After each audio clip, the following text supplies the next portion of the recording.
There is a huge blind spot in the mainstream sports media right now. Turn on any major sports network or scroll through popular sports websites, and you will see the same shallow headlines everywhere. They focus only on the box score, missed shots, or try to create fake controversy where none actually exists. But they are completely missing the real story. They are failing to connect the dots on the biggest narrative developing in professional women's basketball right now. Over the last 72 hours, across several post-game press conferences, Caitlin Clark quietly revealed 5 major pieces of information. Each comment on its own sounded simple, but when combined together, they paint the most honest and revealing picture we have seen inside the Indiana Fever organization since the season began. Today, we are not just reading headlines, we are reading between the lines. We are breaking down Clark's admissions about mental challenges, her growing confidence speaking with officials, her accountability after receiving a technical foul, and head coach Stephanie White's new offensive strategy that could completely reshape this team's identity. When you are the face of a franchise and one of the biggest stars in the league that recently secured a massive media rights deal, every word matters. That is why these comments deserve far more attention than they are getting. Professional athletes are usually trained to avoid saying anything meaningful in interviews. They stick to safe answers, repeat cliches, and avoid controversy at all costs. But over the past few days, Caitlin Clark completely ignored that media playbook. She showed a level of honesty and transparency that is extremely rare in modern sports. It all started after a tough and emotional game between the Indiana Fever and the Los Angeles Sparks. The Fever escaped with a hard-fought win, but tensions were high throughout the game. As the final buzzer sounded, Clark was visibly frustrated with a no call from the officials. Fueled by her competitive intensity, she confronted the referees directly and was immediately given the technical foul right at the end of the game. Moments later during the post-game press conference, reporters were ready to push the narrative of a frustrated and undisciplined superstar. The media sensed an opportunity for controversy and quickly began asking questions about the technical foul, hoping to turn the moment into a bigger story. On the officiating, just what do you guys make of it so far? And I know that they've tried to course correct, but I'll take this. Well, So this first one is in regards to the referees. well, I was just gonna say I deserve my technical. I know that. All right. Oh, they don't need any fines. Yeah. No, I mean, I think, look, the reality is a lot of us spend a lot of time in the off season. Now pay close attention to what happened next, because this moment revealed far more than most people realized. As soon as the question about the technical foul was asked, head coach Stephanie White immediately leaned toward the microphone and attempted to protect her superstar.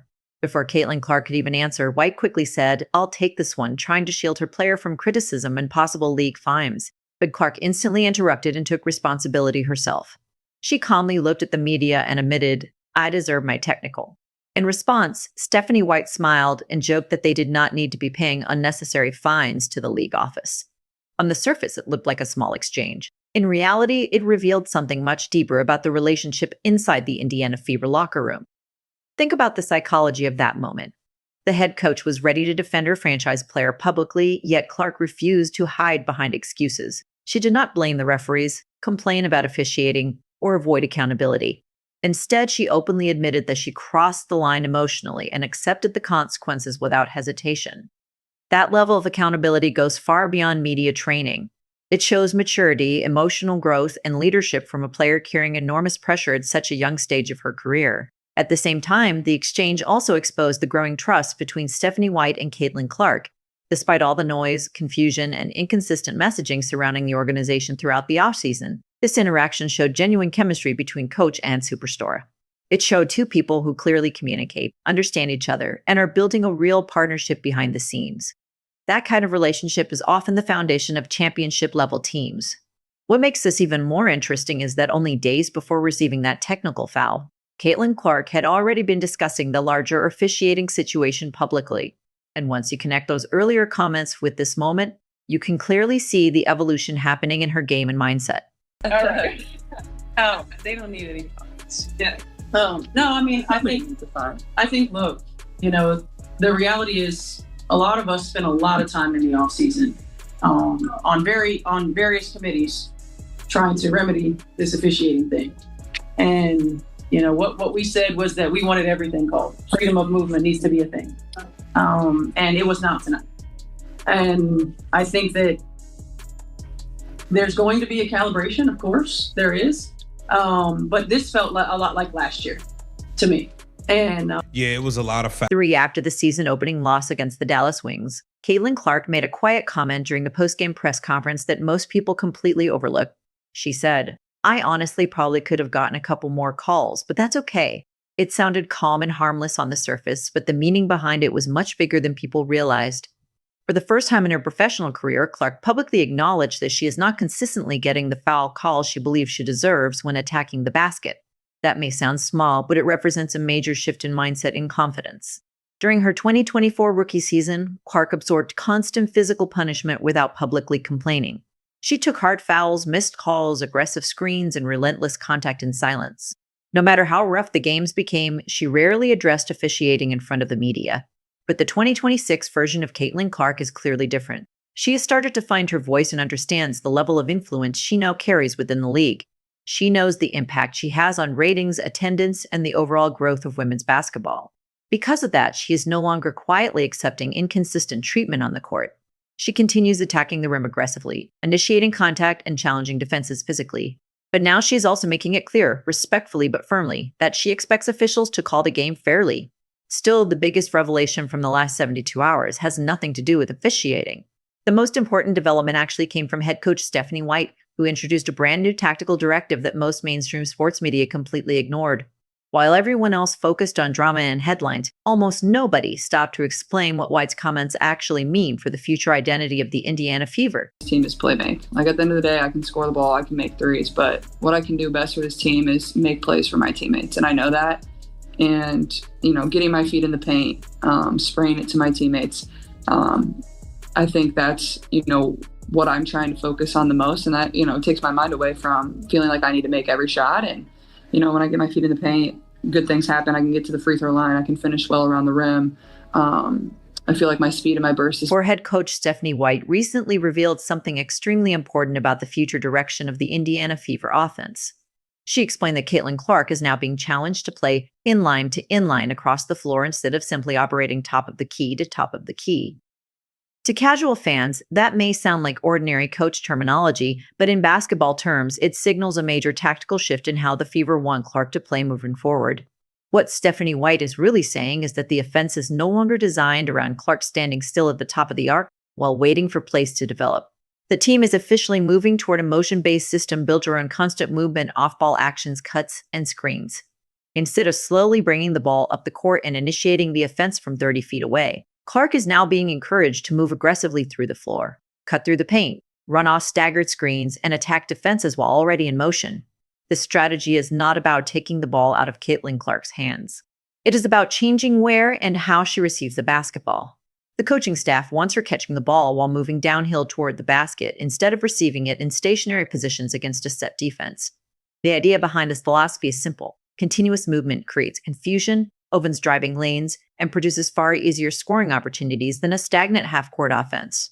Interestingly, this tactical adjustment directly connects to criticism that surfaced after the opening night loss against the Dallas Wings. Sports analyst Rachel Demita openly pointed out that Indiana's chemistry looked completely disconnected during stretches of the game. She highlighted how poorly the basketball moved in the first half and noted that Dallas recorded significantly more assists than Indiana during that period. Her main criticism was that the Fever offense looked isolated, predictable, and stagnant, and honestly, that assessment was difficult to argue against. During that game, the Fever offense often became extremely stationary. Clark spent long stretches standing near the top of the key, Kelsey Mitchell operated in isolation on the wing, and Aaliyah Boston remained planted in the post. There was very little off-ball movement, almost no backdoor cutting, and very few secondary actions to force the defense into difficult decisions. That style of basketball simply does not maximize the talent on Indiana's roster. At their best, the Indiana Fever play with pace, flow, and constant movement. The entire offense works best when Caitlin Clark's shooting gravity pulls defenders out of position and creates open driving lanes for teammates across the floor. Stephanie White clearly understands this, and the new inline-to-inline directive is proof that the coaching staff recognizes the problem. It is essentially an admission that the stationary offense is not sustainable and that the team must return to a true motion offense if they want to unlock their full potential. And now, this major tactical shift brings a conversation directly toward another growing topic surrounding Caitlin Clark, the highly discussed three-point shooting slump. And improving. Yeah, well, obviously, I've only made 1 3 tonight. but like I haven't let that affect me. I obviously haven't shot the ball as well as I would have liked the first 2 games, but my shot feels great and I feel like it's right there, but I haven't let that bother my mind through these first 2 games. And the best thing I can do for this team is play make. Like at the end of the day, I can score the ball, I can make threes, but what I can do best for this team is make plays for my teammates, and I know that. And getting my feet in the paint, spraying it to my teammates. I think that's what I'm trying to focus on the most. And right now, Caitlin Clark is shooting just 3 for 16 from three-point range in her first 2 games, which is only 18.75%. For a player known as one of the best shooters in basketball, those numbers look concerning. But context matters. Against the Dallas Wings and Los Angeles Sparks, many of her shots were heavily contested and came late in the shot clock because the offense became stagnant. Her shooting form still looks clean, which suggests the problem is more about rhythm and timing rather than broken mechanics. Clark herself gave one of the most honest interviews of her career when she admitted that the challenge is now more mental than physical. She explained that while her body feels healthy, rebuilding trust in herself after months of injuries, hard fouls, pressure, and nonstop basketball is still a process. Instead of pretending everything is perfect, she openly admitted that the mental hurdle is real and that she is still working through it.